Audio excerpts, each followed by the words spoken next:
Bienvenue dans cette nouvelle édition à la une de l'actualité.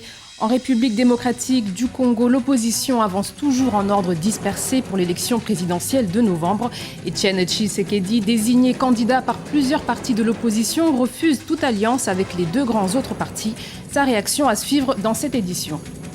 L'Union africaine reconnaîtra-t-elle le Conseil national de transition? La question est débattue ce vendredi au siège de l'UA à Addis Abeba. Nous verrons en quoi c'est un sujet délicat pour l'organisation panafricaine. Et puis nous reviendrons sur l'arrivée de Samuel Eto'o dans son nouveau club en Russie. L'international camerounais a été accueilli chaleureusement par ses fans russes. En République démocratique du Congo, il n'y aura pas de candidat commun à toute l'opposition. C'est ce qu'annonce Etienne Tshisekedi, fraîchement désigné par plusieurs partis de l'opposition comme candidat à la présidentielle de novembre. Ce dernier refuse de s'allier avec les deux autres grands partis de l'opposition. Il s'est exprimé au micro de notre envoyé spécial sur place, Lizelsi Akizimana. Commentaire Valentine Patry. Etienne Tshisekedi réagit sur sa nomination en tant que candidat commun de l'opposition pour la présidentielle en République démocratique du Congo.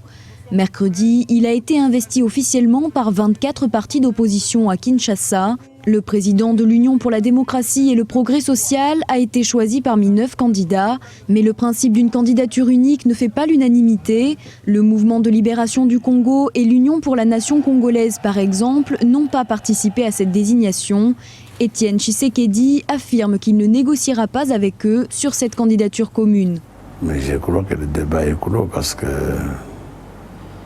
je ne suis pas d'accord avec cette légende qui veut que dans l'opposition, il faut une candidature unique, qu'il ne faut pas qu'il y ait d'autres candidats. Je ne suis pas d'accord avec ça. Je crois qu'on ne doit forcer personne pour appuyer la candidature de Tshisekedi. Je crois que ceux qui vont appuyer suffisent.